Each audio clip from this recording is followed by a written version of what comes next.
I'm Dave Folks, likely just some random guy on the internet to you, but the most important thing to know is it's time to let your voice be heard when it comes to AI and automation and the social contract, that it is shredding, and that you should sign the baseline petition. Well, I'm based in London. I've partnered with a friend, Sean Kay, an AI engineer and writer in New York. Because we both share the same concerns as you about the pace and direction of technological change.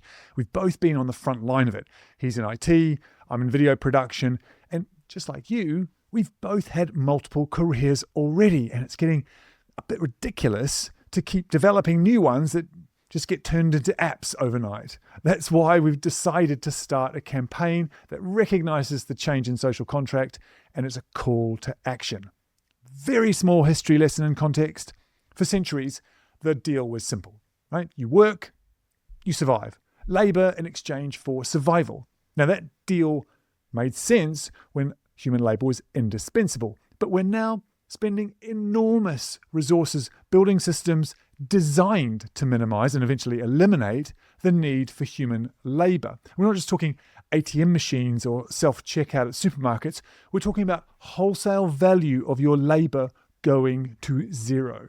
AI and automation are on course to exceed human GDP. We are seeing excess value creation everywhere AI is applied. That excess value is being generated from tools that were trained on the data that all of us made, and even being generous, that would almost be acceptable if it wasn't then being used to eliminate us humans from the process, dumping us back onto an economy that's busy eliminating other labourers' survival options and simply capturing all that value as the few who own the servers and tech stack are expecting to do. Now, we're not the first to talk about this. There's presidential candidate Andrew Yang, there's David Shapiro and his post-Labour economics. Those two stand out, and of course there's others, but for the most part, we're just hoping that the tech lords are wrong and that it's all marketing hype about AI and automation.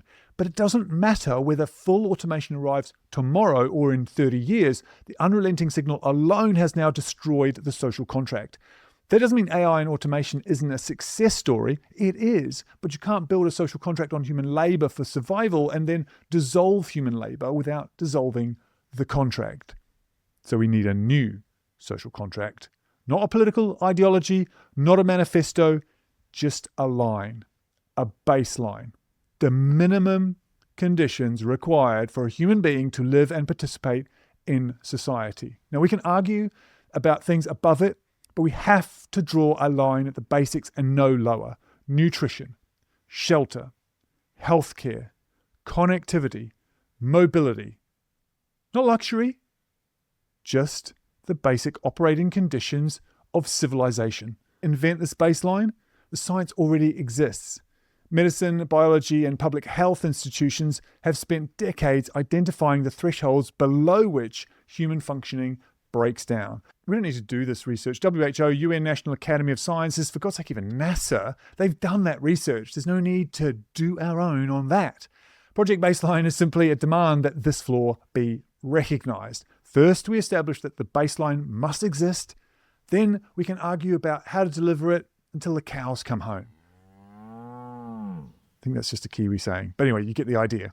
And look, if we can't afford the baseline, if our economies just can't do it, well, then we can't afford billionaires, let alone trillionaires. It's as simple as that. And if you're watching this thinking, well, I quite like the idea of becoming a billionaire one day. Well, first of all, good for you. I mean, everyone needs a hobby. But step one is making sure the civilization you're getting rich in actually works, which means supporting the baseline too. If that question makes sense to you, sign the petition. Let's send that message, because before we argue about anything else, we need to draw a line.